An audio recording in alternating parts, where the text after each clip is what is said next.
The effort of Mahasiva thero. Mahasiva Mahathera was well versed in the Dhamma. About 30,000 bhikkhus learned Dhamma from him and attained Arahatship. One day, one of the Arahants inquired as to the status of his teacher. The pupil Arahant, who saw that the teacher was still Patujana, decided to help the teacher, arrived by air, paid respects and sat aside. When the Mahasiva thero inquired, "For what did you come here?" Arahant pupil said, "I came here to learn a Dhamma sermon." The Mahasiva thero said, "I do not have time to do it." The pupil inquired about different times of the day. "There is no time because there are learners during the whole day."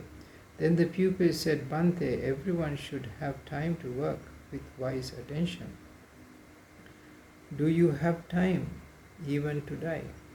I have no need for your Dhamma sermon," and went by air. When the pupil said so and departed, the Mahathera thought that the bhikkhu who came and departed was not one who wanted to learn. Definitely he must have come to help me. I should also become an arahat like him. I am not free to leave now. I will teach the bhikkhus during the early part of the night and middle part of the night, and leave for a quiet place during the latter part of the night. He kept the bowl and robes with him and left along with a student bhikkhu without informing any other. The student bhikkhu too did not recognize the Mahasiva thero. The students who were close by thought that the teacher was leaving for some work. He left without informing the students because he was expecting to return in 2 to 3 days after attaining Arahatship. He left on the 13th day of the bright fortnight of the month of Asala. He went to a place called Gamantara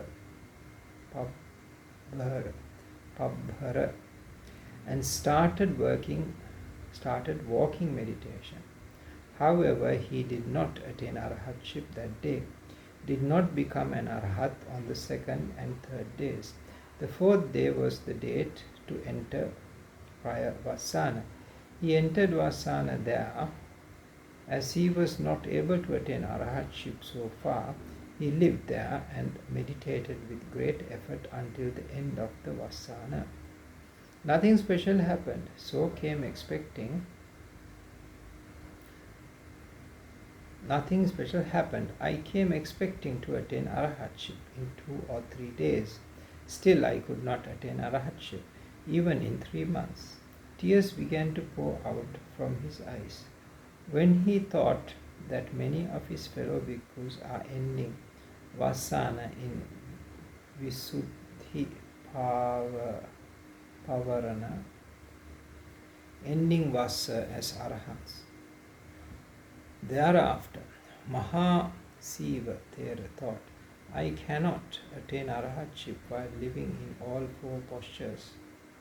From today I will meditate in the 3 postures other than lying down.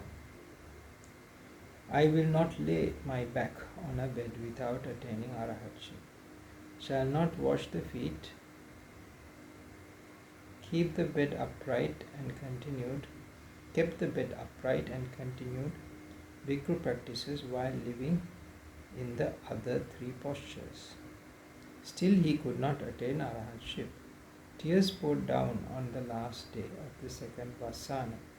Did not give up the effort. He tried for 29 years without sleeping. His feet began to crack as they were not washed for a long time.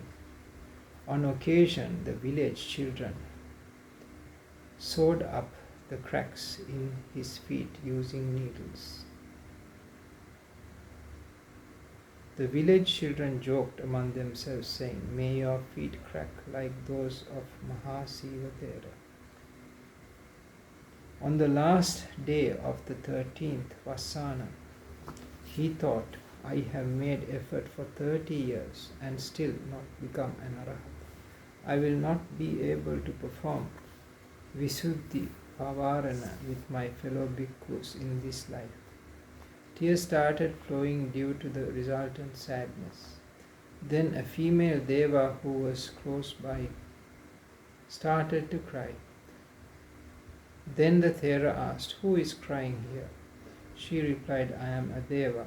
When asked why you are crying, she replied, "If it is possible to attain paths and fruits by crying, I too want to achieve one or two." Then the thero advised himself, "Mahasiva, even the gods are making fun of you. It is not suitable for you to be discouraged," and meditated with undiminished effort.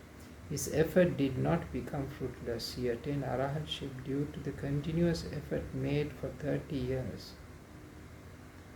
When the Mahasiva Thera sat down to wash his feet after attaining arahatship, 30,000 arahat pupils came to wash the feet. Sakka too arrived. May you realize that it is not in vain to make effort for whatever long period in this Buddha Sasana, which is directed towards Nibbana. May you take the life story of Mahasiva Thera as an example.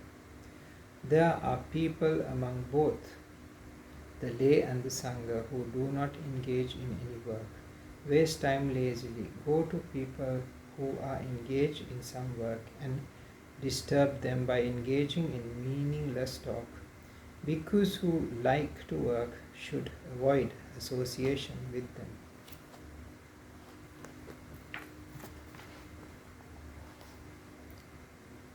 Soma Mitta Thera Gatha. The well-behaved person who associates a lazy person sinks in the ocean of samsara as would the one who gets on a small piece of wood in a mighty ocean. Therefore, the lazy person who makes no effort is boycotted. Lives together with wise noble people who, like quietude, have minds directed towards Nibbana or meditation practices. Practices meditation and frequently make effort. May the people who perform duties, study, read books and meditate without wasting time realize and be aware of those who engage in idle talk for fun as enemies appearing in the form of friends.